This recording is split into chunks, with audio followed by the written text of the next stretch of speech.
하나님의 말씀 빌립보서 2장입니다. 빌립보서 2장 12절 말씀 320조 신약성경 320조 빌립보서 2장 12절로 18절까지 말씀을 공독해 드리겠습니다.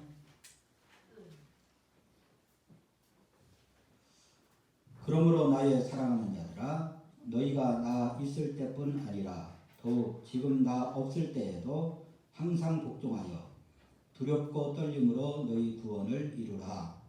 너희 안에서 행하시는 이는 하나님이시니 자기의 기쁘신 뜻을 위하여 너희에게 소원을 두고 행하게 하시나니 모든 일을 원망과 시비가 없이 하라.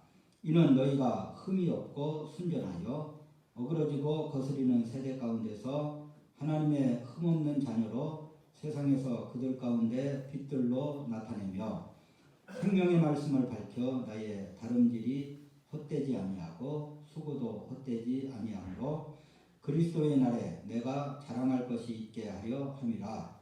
만일 너희 믿음의 재물과 섬김 위에 내가 나를 전제로 드릴지라도 나는 기뻐하고 너희 무리와 함께 기뻐하리니 이와 같이 너희도 기뻐하고 나와 함께 기뻐하라. 아멘. 오늘 설교 제목이 구원을 이루라는 제목입니다. 구원을 이루라는 말씀은 내가 지금 얻은 구원이 불완전하다고 말이죠. 내가 얻은 구원이 불완전하니까 완전케 하라. 그런 말이죠. 내가 얻은 구원이 미완성이니 완성시켜라. 그런 말이 됩니다. 지금 우리가 얻은 구원을 가리켜서 중생했다. 그렇게 말을 합니다. 하나님으로부터 다시 태어났다. 엄마 뱃속에서 태어날 때 생명을 얻은 것처럼 우리가 중생할 때 예수 믿을 때 새 생명의 씨앗이 천국 갈 수 있는 생명의 씨앗이 우리 속에 심겨졌다. 이걸 중생했다 말을 합니다. 지금 얻은 중생은 죄에서 완전히 벗어나지 못한 구원이니까 죄에서 완전히 벗어나는 거룩함을 이루라. 이런 말이 구원을 이루라는 뜻입니다. 구원은 크게 세 단계로 진행이 됩니다. 첫 번째 단계는 중생입니다. 예수님의 십자가 사건이 나의 죄를 씻는 희생제사임을 깨닫고 예수님을 내 마음속에 영접해서 예수 그리스도 안에서 죄사함 받는 겁니다. 죄사함을 받으면 하나님의 자녀가 되고 하나님의 자녀가 되었으니까 예배를 통해서 하나님 만나러 갈 수 있고 성경을 통해서 하나님 만나러 갈 수 있고 기도를 통해서 하나님 만나러 갈 수 있고 찬송을 통해서 하나님 만나러 갈 수 있습니다. 중생을 통해서 죽었던 우리의 영혼이 되살아났다. 살아난 영혼은 언제든지 하나님 만나러 하나님 앞에 갈 수 있다. 두 번째 단계는 성화의 단계입니다. 다른 말로 표현을 하면 성결이라고도 말하고 거룩하다고 말하고 하나님의 형상을 회복하는 것으로 말하기도 하고 예수님을 닮는다는 말로 표현하기도 합니다. 중생을 통해서 우리의 영혼은 살아났지만 타락한 육체적 본성은 그대로더라. 중생을 통하여 하나님의 자녀라는 신분은 확보했지만 하나님의 자녀다움이라는 모습은 나에게 없더라. 세 번째 단계는 영화의 단계입니다. 예수 믿은 후에 천국 갈 때까지 열심히 영적 전투를 하다가 하나님이 우리를 부르시는 날 구원받은 우리의 영혼은 육체를 떠나서 예수님의 품에 안깁니다.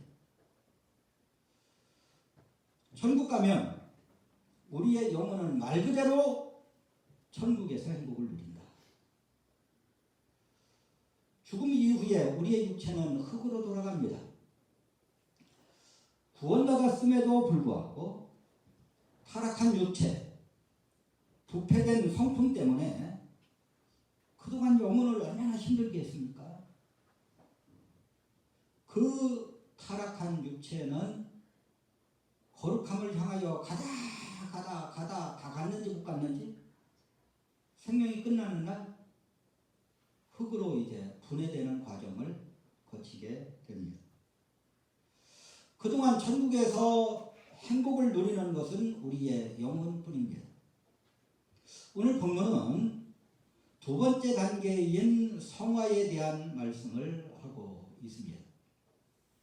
우리 12절 말씀을 같이 한번 읽습니다. 12절 말씀입니다. 시작. 그러므로 나의 사랑하는 자들아, 너희가 나 있을 때뿐 아니라 더욱 지금 나 없을 때에도 항상 복종하여 두렵고 떨림으로 너희 구원을 이루라. 아마 빌립보 교회에도 이단들이 들어와서 엉뚱한 이야기를 함으로써 구원의 행보가 헷갈린 사람들이 있었던 것 같아요. 그래가지고 두렵고 떨림으로 너희 구원을 이루라, 그렇게 권면을 합니다. 두렵고 떨림이라는 것은, 이런 자세는 성도가 하나님 앞에서 가져야 할 당연한 자세입니다. 구원을 받기는 받았으나 아직도 죄짓고 있는 나 자신, 영적 무능 상태에 있는 성도가 거룩함을 추구하고 있는 현 상태에서 거룩의 원형이신 하나님께 두렵고 떨림의 자세를 갖출 때만이 거룩을 완성할 수가 있다. 그런 말씀입니다. 하나님은 우리에게 구원을 이루라고 말씀하십니다. 성화의 과정은 하나님과 내가 연합이 되어서 열심히 영적 전투를 해야만 이루어지는 겁니다. 하나님은 하나님의 영이신 성령을 보내셔서 거룩함을 이루게 하십니다. 동시에 성도는 그 성령의 인도하심을 따라야 합니다. 성령이 강력하게 거룩함에 대한 욕구를 주시는데, 소원을 주시는데, 아니 나 싫어, 안 따르면 거룩해지지 않는다. 성도들 중에는 성령의 인도하심을 따르지 아니하고 타락한 육체의 본성을 따라 사는 사람들도 있습니다. 그렇게 하면 거룩하심에 이룰 수 없다. 성령님은 우리가 거룩해지도록 우리를 인도하시고, 우리는 타락한 육체적 본성이 그 어떤 유혹을 해온다 할지라도 성령님의 인도하심을 따라야만 합니다. 그래야 비로소 거룩함에 이를 수가 있습니다. 타락한 육체적 본성이 얼마나 집요하게 우리를 죄짓게 만들려고 하는지, 두렵고 떨림의 자세로 하나님 앞에 설 때만이 거룩함을 우리는 성공할 수 있다.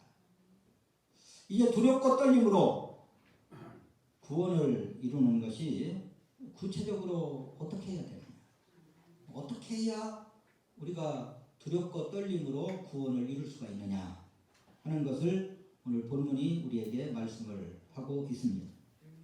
아무쪼록 구원을 이루라는 하나님의 명령 앞에서 오늘 본문이 우리에게 말씀하고 있는 교훈을 마음에 새겨서 두렵고 떨림으로 구원을 완성해 해내고야만 저와 여러분이 되어줄 수 있기를 주님의 이름으로 축원합니다.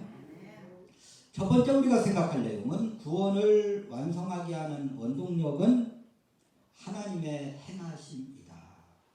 우리 본문 13절을 같이 한번 읽습니다. 13절입니다. 시작. 너희 안에서 행하시는 이는 하나님이시니 자기의 기쁘실 뜻을 위하여 너희에게 소원을 두고 행하게 하시나니. 12절에서 구원을 이루라고 명령하신 하나님은 13절에서 너희 안에서 행하시는 이는 하나님이시라. 그렇게 말씀을 합니다. 그러니까 구원을 이루는, 성화를 이루는, 거룩함에 이르는 원동력은 인간의 열심이 아니라 하나님의 행하심이라고 분명히 밝히고 있습니다. 이 행하심이라고 쓰여진 헬라어 원문은 에네르곤이라는 단어인데, 이 에네르곤이라는 단어에서 영어의 에너지가 나왔습니다. 에너지는 뭔지 다 아시죠? 에너지가 거기서 나왔다. 하나님의 행하심이라는 말은 성도 안에서 효과적으로 능력 있게 일하시는 분은 하나님이시다. 우리의 열심은 효과를 못 냅니다. 우리의 열심은 능력이 없습니다. 그런데 하나님이 주시는 그 에너지로 인하여서 우리는 거룩하심에 효과적이고 아주 능력 있게 일을 이룰 수가 있다. 그 일을 주도하시는 분은 하나님이시다. 그것도 현재 분사형으로 써서 하나님의 능력, 하나님의 에너지가 한두 번 그냥 주어졌다가 아이고 너는 안 되겠다. 보니까 틀렸다. 이게 아니다. 우리가 보기에는 10번, 1000번을 줘서 안 된다 할지라도 하나님은 끝까지 지속적으로 하나님의 에너지가 흘러나오는 것으로 오늘 본문은 말씀을 하고 있습니다. 요사이 이 오후 예배 시간에 로마서 강의를 하고 있지 않습니까? 로마서 1장에서 8장까지가 교리입니다. 지금 로마서 8장을 하고 있는데요. 로마서의 앞부분에서 뭘 선포하느냐면 인간은 죄인이다. 이방인도 죄인이고 유대인도 죄인이고 모든 인간이 다 죄인이다. 죄인이기 때문에 구원을 받아야 된다. 이야기를 먼저 합니다. 구원은 죄에 빠진 인간이 죄가 깨끗이 되어서 하나님의 품 안으로 가는 게 구원입니다. 다시 말해서 의인이 되어야 구원을 받아서 하나님의 품으로 간다 그 말. 죄인의 반대된 말이 의인이지 않습니까? 우리는 죄인이에요. 그런데 의인이 되어야 하나님의 품으로 갈 수 있어요. 의인이 되려면 어떻게 해야 됩니까? 착하게 살아야 합니다. 의인이 되려면 어떻게 해야 됩니까? 선해야 합니다. 선의 기준은 하나님으로부터 나온 율법이 기준입니다. 세상 그 어떤 사서상경이나 불경이나 이런 것은 틀린 게 많아요. 그래서 그대로 산다 할지라도 의인이 안 돼요. 그런데 하나님으로부터 나온 율법을 기준으로 해서 선을 행하고 선한 사람이 되면 우리는 의인이 될 수가 있습니다. 그런데 이 주부에 살았던 인류 중에서 율법을 지킨 사람이 한 사람도 없더라. 그 율법을 하나님으로부터 직접 받은 유대인들까지도 그들의 자랑은 율법인데, 그런데 그 유대인들까지도 단 한 사람도 율법을 지켜 행한 사람이 없다고. 율법을 받지 아니한 이방인들은 항변을 했습니다. 우리는 율법을 못 받아가지고 우리는 율법을 지키지 못했다. 우리에게도 율법을 줘서 봐라. 우리는 유대인들하고 우리는 틀려. 우리는 다 지켰다. 그러자 성경이 말씀을 합니다. 그래? 율법에 또 다른 율법이 있다. 너희의 양심이다. 여기 양심대로 100% 산 사람 손 들고 나와봐. 아무도 없는 거야. 아무도 양심대로 살 수가 없다고 말이야.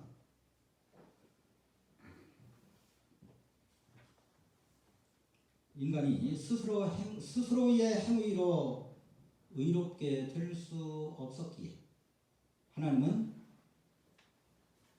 독생하신 예수 그리스도 하나님의 아들을 이 땅에 보내셨습니다.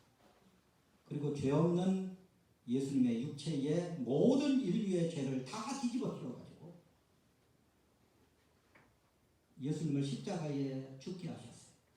예수님은 세상 죄를 지고 가는 하나님의 어린 양이 되어서 구약시대에 죄를 지으면 사람 대신에 양을 주겠지 않습니까?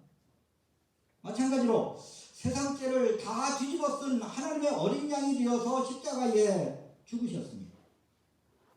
인간은 예수 그리스도를 나의 주, 나의 하나님으로 영접할 때, 쉬운 말로 예수 믿을 때 십자가의 그 의가 나의 의가 되는 것입니다. 이것을 중생이라고 말을 합니다. 문제는 믿음으로 구원을 받기는 받았는데 의인이 되어 하나님의 자녀가 되기는 됐는데 하룻밤 자고 나면 내가 거룩하게 변해 있을 줄 알았는데 안 변하더라. 여전히 약하고 여전히 거짓말하고 여전히 부패되어 있고 여전히 탐욕을 따르고 변화될 줄 알았는데 안 변하더라고. 타락한 육체적 본성이 우리의 삶을 쥐락펴락하고 있더라고만. 그래서 하나님은 두렵고 떨림으로 구원을 이루라고 우리에게 명령을 하십니다. 너희 구원을 완성해라. 문제는 우리가 구원을 완성하려고 거룩하게 살려고 아무리 노력을 해도 거룩하지 않는다는 사실입니다. 인간의 힘으로는 거룩하게 될 수 없고 성화를 이루어낼 수가 없고 구원을 완성시킬 수가 없습니다. 인간의 힘으로 성화도 안 되고 거룩함도 안 되고, 그래서 본문의 말씀 너희 안에 행하시는 이는 하나님이시니라는 말씀이 필요한 거예요. 인간은 못하니까, 인간의 힘으로는 못하니까 너희 안에 행하시는 이는 하나님이시니, 하나님의 에너지가 공급될 때만이 인간의 구원, 즉 성화는 성공할 수가 있는 것입니다. 우리 13절 말씀을 다 같이 한 번 더 읽습니다. 13절입니다. 시작. 너희 안에 행하시는 이는 하나님이시니 자기의 기쁘신 뜻을 위하여 너희에게 소원을 두고 행하시나니. 우리의 구원을 이루시기 위해서 하나님이 하시는 방법이 첫 번째가 뭐냐면 우리 안에 소원을 두신다. 우리 안에 소원을 두신다. 너희 안에 소원을 두고 행하시나니.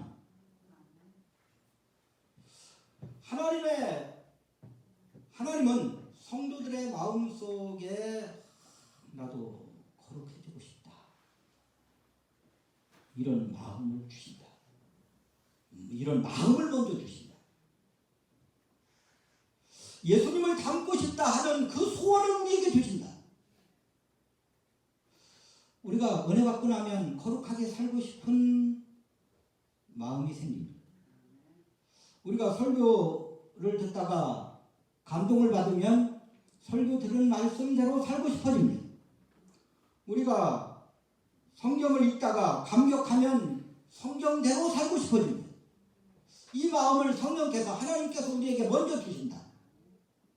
우리의 거룩함, 성결함은 구원을 이루라는 하나님의 명령은 하나님과 나의 공동작품에 의하여 완성된다. 내 힘으로 안 되고, 그렇다고 하나님이 너 가만히 있어 내가 다 해줄게 이것도 안 하시고, 하나님은 하나님의 영이신 성령을 보내셔서 성결에 대한 간절한 소원을 갖게 하실 뿐만 아니라 성결을 이루어낼 수 있는 능력까지 주십니다. 거룩함의 소원을 현실로 만들어낼 수 있는 에너지를 끊임없이 공급해 주신다. 우리가 원하면, 우리가 간절히 사모하기만 하면 오늘도 주시고 내일도 주시고 평생을 주신다. 사랑하는 성도 여러분, 우리는 하나님이 주신 마음, 거룩함에 대한 간절한 소원, 구원을 이루라는 하나님의 명령에 순종만 하면 됩니다. 순종만 하면 사단이 아무리 유혹해 온다 할지라도, 세상이 아무리 우리를 세상으로 끌고 가려 한다 할지라도, 타락한 본성이 아무리 우리를 죄 가운데로 끌고 가려 한다 할지라도 하나님으로부터 공급되는 에너지가 더 강력하다. 우리는 이 모든 유혹을 박차고 구원을 이룰 수가 있는 줄로 믿습니다. 사단의 유혹이, 세상의 유혹이 타락한 본성이 끄는 힘이 100이라면 하나님이 공급하시는 힘, 에너지는 100만이 되고 1000만이 된다. 거룩함의 소원을 갖게 하신 성령님께 내 마음을 드리기만 하면 됩니다. 구원을 완성하게 하는 원동력은 하나님이 주시는 에너지임을 알고 구원을 이루라는 하나님의 말씀을 완성해내는 저와 여러분이 되어줄 수 있기를 주님의 이름으로 축원합니다. 두 번째 우리가 생각할 내용은 구원의 완성을 향해 전진하는 사람을 방해하는 것은 원망과 시비라는 사실입니다. 우리 14절 말씀을 같이 읽습니다. 시작. 모든 일을 원망과 시비가 없이 하라. 원망이라는 단어를 하나님께 사용할 때는 하나님이 내게 행하신 일을 못마땅하게 여기신 것, 못마땅하게 여긴다. 이 원망이라는 단어를 사람에게 사용할 때는 남이 나에게 한 일을 못마땅하게 여겨서 그 사람을 미워합니다. 이게 원망이에요. 이 원망이라는 단어는 그 당시 헬라 사람들이 투덜거리다는 의성어입니다. 의성. 그러니까 우리말로 표현하면 구시렁구시렁거리다. 마음에 안 들으면 뒤에 가가지고 구시렁구시렁 이렇게 하지 않습니까? 지는 거다 이렇게 한다는 말이에요. 이게 바로 원망이에요. 이게 원망. 원망과 시비라는 단어를 사용하면서 사도 바울은 분명히 출애굽해서 광야에 나온 이스라엘 백성들을 생각하면서 이 단어를 사용을 했습니다. 하나님께서는 400년 동안 애굽에서 종로로 타고 있던 이스라엘 백성들을 해방시켜 주셨습니다. 10가지 재앙을 통해서 출애굽시켰고 홍해의 기적을 통하여서 이스라엘 백성들만 살리고 애굽의 군대는 다 물에 수장시켜버렸고 먹을 것이 없을 때 만나를 주셨고 물이 없을 때 반석을 쳐서 물이 나오게 하셔서 그 석수를 먹게 하셨고 40년 동안 옷이 헤어지지 않게 하셨고 발이 부르트지 않도록 해주셨고 이 모든 것이 얼마나 감격적인 은총입니까? 그런데 이스라엘 백성들은 감사하기는커녕 우리 지도자를 따로 세워가지고 애굽으로 돌아가고 있어요. 차원 조금만 배고파도 조금 조금만 목이 말라도 맨날 하는 소리가 그 소리였어. 애굽에서 오이를 먹던 거, 생선을 먹고 참외를 먹고 부추를 먹고 파를 먹고 마늘을 먹을 때가 더 좋았다. 아니 노예들이 먹었으면 얼마나 먹었겠습니까? 그런데도 이들은 그때가 더 좋았다는 거. 그때는 우리 좀 해방시켜달라고 맨날 하나님께 부르지도 않고 해방시켜 주시니까 애굽으로 다시 돌아가자. 이스라엘 백성들은 하나님께서 자유를 주시고 하나님의 백성으로 삼아주신 것에 대하여는 아무런 감사와 관심도 없고 지금 당장 먹을 게 부족하다. 그것만 가지고 원망을 했습니다. 우리 고린도전서 10장 10절을 다 같이 한번 읽습니다. 고린도전서 10장 10절입니다. 시작. 그들 가운데 어떤 사람들이 원망하다가 멸망시키는 자에게 멸망하였나니 너희는 그들과 같이 원망하지 말라. 그러니까 이 원망이라는 것은 우리가 구원을 이루어 가는 데 있어서 그 구원의 삶을 방해하는 아주 무서운 것. 아주 무서운 것. 우리가 신앙생활 잘 하다가도 원망이 싹 트면 거기서 신앙생활 멈추게 해버리는 이 엄청난 적이다. 원망이 자기 혼자 하는 것이라면 시비는 원망을 넘어서 싸우는 겁니다. 그러니까 시비는 구원의 삶을 아예 잿더미로 만들어버리는 성냥불이다. 하나님께 대들고 사람과 싸우는 것이 시비입니다. 원망과 시비는 구원을 이루어가는데 가장 큰 방해 요소입니다. 원망과 시비를 하다가 이스라엘 백성들은 광야에서 다 죽었어요. 광야의 이스라엘 백성들이 원망과 시비 때문에 구원을 온전히 이루지 못했다면 요셉의 경우는 정반대입니다. 요셉의 경우는 아예 원망과 시비를 달고 살 수 있는 환경이었어요. 자기가 잘못해서 일이 된 게 아니거든요. 그러나 요셉은 언제나 원망과 시비를 물리쳤습니다. 그래서 가장 큰 복을 받은 사람이 되었다. 형들이 애굽의 종으로 팔았지만 하나님을 향하여 구시렁거리지도 않았습니다.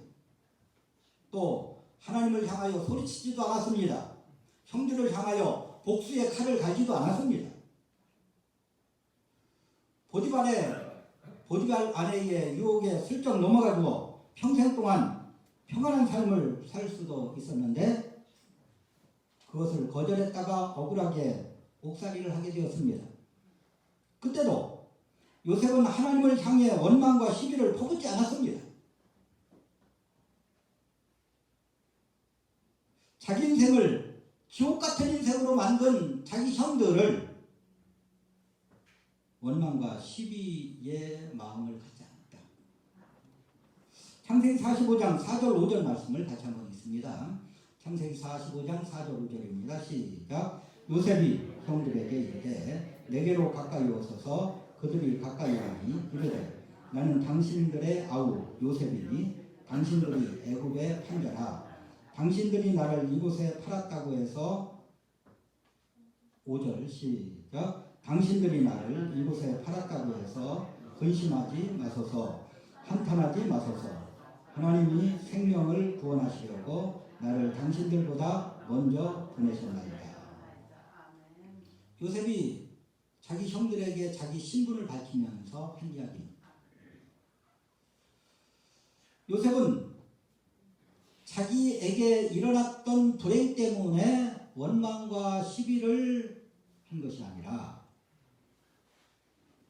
원망과 시비를 할 수 있는 환경이었음에도 불구하고 요셉이 원망과 시비의 마음이 조금 나오지 한 번도 안 나왔다. 그럼 요셉은 인간도 아니죠. 너무 힘들 때마다 끌어올랐어요. 끌어오르는데 끌어오르는 거기에 장단을 맞춘 게 아니라 하나님을 바라봐. 하나님을 바라봐. 우리의 인생도 요셉만큼은 아니지만 삶과 환경이 만족스러울 때보다는 불만족스러울 때가 더 많습니다. 남을 때보다는 모자랄 때가 더 많습니다. 기쁠 때보다는 슬프고 서글플 때가 더 많습니다. 그때 우리는 우리의 시선을 하나님께 맞춰야 돼요. 하나님께 맞춰야 돼요. 그래야 원망과 시비가 우리의 삶과 가정을 불사르지 못한다. 인간적으로 보면 원망과 시비가 생겨날 수밖에 없는 형편이지만 형편을 바라보지 아니하고 하나님을 바라봐야 합니다. 그러면 영원한 소방관 되시는 하나님께서 우리와 함께 우리의 불붙은 인생, 우리를 살리려고 찾아오는 그 나쁜 것들을 다 불 꺼두어 버리십니다. 원망과 시비가 구원의 완성을 향해 전진하는 우리에게 방해꾼이라는 사실을 깨닫고 그 어떤 상황에서도 하나님만 바라봄으로 원망과 시비를 물리치는 저와 여러분이 되어줄 수 있기를 주님의 이름으로 축원합니다. 세 번째로 구원의 완성을 향해 전진하는 사람은 외적으로는 흠이 없고 내적으로는 순전해야 합니다. 우리 15절 말씀을 같이 읽습니다. 15절입니다. 시작. 이는 너희가 흠이 없고 순전하여 어그러지고 거스르는 세계 가운데서 하나님의 흠없는 자녀로 세상에서 그들 가운데 빛들로 나타내며. 그러니까 15절 말씀은 우리가 거룩해져야 되는데 우리의 거룩함의 목표 지점이 어디냐? 어디까지 거룩해져야 되느냐? 흠이 없고 순전한 자리까지 거룩해져야 된다. 우리가 어디까지 변화해야 되냐? 흠이 없는 데까지 우리가 변화해야 된다. 이 흠이 없다는 말은 비난받을 만한 일을 하지 않았다는 얘기죠. 비난받을 만한 일이 없다. 사람을 너무 가까이 하지 마라 그런 말이 있지 않습니까? 왜냐하면 사람 냄새가 나니까. 사람을 너무 가까이 하다 보면 사람 냄새가 나고 역겨운 냄새가 나요. 그런데 흠이 없는 사람은 아무리 가까이 가도 역겨운 냄새가 나는 게 아니라 향기로운 냄새가 난다. 이게 우리의 목표지점. 이게 우리의 목표지점이다. 성경에서 이런 사람을 찾아보라 하면 다니엘을 찾을 수가 있습니다. 다니엘은 한 16살 정도의 바벨론의 포로가 되어갔습니다. 그리고 다리오 왕 때에 사자굴에 던져졌는데 그때 나이가 82세 정도 됩니다. 그러니까 66년 동안 다니엘은 왕을 섬겼는데 대부분의 시간은 총리 대신했어요. 우리나라 국무총리가 기한이 보통 얼마입니까? 뭐 길어봐야 2년 3년이잖아요. 대통령이니까 5년이니까 길어봐야 2년 3년이에요. 뭐 1년 6개월 하다가 그만두고. 그런데 다니엘은 66년 동안을 총리 대신했어요. 왕이 바뀌어도 총리는 그대로, 왕이 또 바뀌어도 총리는 그대로. 아니 바벨론이 망하고 페르시아 제국이 섰는데도 이 제국이 바뀌었는데도 불구하고 총리는 그대로 다니엘.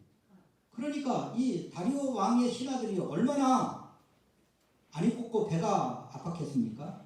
아니 우리는 목숨 걸고 싸워가지고 이렇게 나라를 세웠는데 실은 한 개도 없는 게 우리 꼭대기 올라가가지고 총리 대신하고 있으니 얼마나 배가 아프겠습니까? 그래서 시기한 이 신하들이 다니엘의 약점을 찾으려고 한번 찾아봐도 찾을 수가 없는 거예요. 계좌 추적도 해봐도 없고 또 CCTV 다 확인해봐도 죄짓는 게 없고 또 핸드폰 통화 내역 다 뒤져봐도 없고 아무것도 없어요. 유일하게 꼬투리 잡힌 게 뭐냐면 퇴근하면 집에 예루살렘을 향한 창문을 열어놓고 하나님 앞에 기도한다. 이거밖에 없어요. 그래서 이들은 작당을 해서 다리오 왕한테 사탕자 발림을 막 해가지고 지금부터 30일 동안 왕 이외의 다른 신에게 기도하면 사자굴에 던진다. 이런 법을 만들었어요. 이게 공포가 되었어요. 공포됐다는 사실을 알매도 불구하고 그러면 창문이라도 닫아놓고 기도하겠지. 창문 활짝 열어놓고 다 보라고? 하나님 앞에 똑같이 여전히 기도하는. 그래서 사자굴에 끌려왔고 사자굴에 던져졌습니다. 일이 어떻게 되었습니까? 하나님이 그 사자들의 굶주린 사자들의 입을 봉해버리죠. 한참 후에 왕이 와보니까 여전히 다니엘은 안 죽고 있거든요.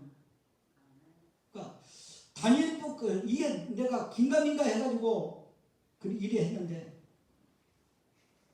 다니엘을 꺼내고 다니엘을 모함한 사람들 사자굴에 집어넣어라. 내려가자마자 사자들이 입을 벌려가지고 아예 그 모함한 신하들을 뼈채 다 뼈까지 뼈까지 먹었어. 다니엘의 흠없음이 이 정도다. 다니엘의 흠이 없음이 이 정도다. 말씀을 맺습니다.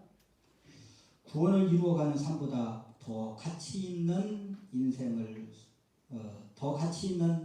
없습니다. 돈 버는 것보다 높은 자리에 올라가는 것보다 이름을 떨치는 것보다 구원을 이루어가는 것이 훨씬 더 가치 있는 인생이다. 하나님은 우리가 구원을 완성하도록 거룩함의 소원도 주시고 그렇게 살 수 있는 에너지도 공급해 주십니다. 구원을 이루어가는 삶의 가장 큰 방해거리는 원망과 시비입니다. 우리가 어디까지 구원을 완성을 위해 전진해야 합니까? 이 세상 모든 경찰과 검찰 다 동원해가지고 내 뒤를 캐도 흠이 없는 데까지 나가야 합니다. 그것이 가능한 얘기입니까? 다니엘이 그것을 해냈어요. 사랑하는 성도 여러분, 성령이 주시는 에너지를 받아서 구원을 이루어 가야만 합니다. 오직 하나님만 바라보면서 원망과 시비를 물리치셔야만 합니다. 다니엘처럼 흠이 없는 자리까지 나가야만 합니다. 이 세상에서 가장 가치 있는 삶이 구원을 이루어가는 것임을 깨닫고 구원의 완성을 향하여 전진하는 저와 여러분의 삶이 되어질 수 있기를 주님의 이름으로 축원합니다.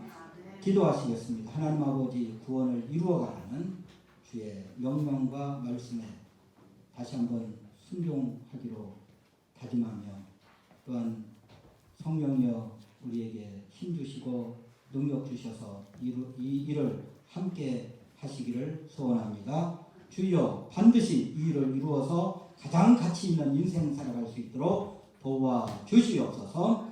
감사하신 예수님의 이름으로 간절히 기도 올려나이다. 아멘.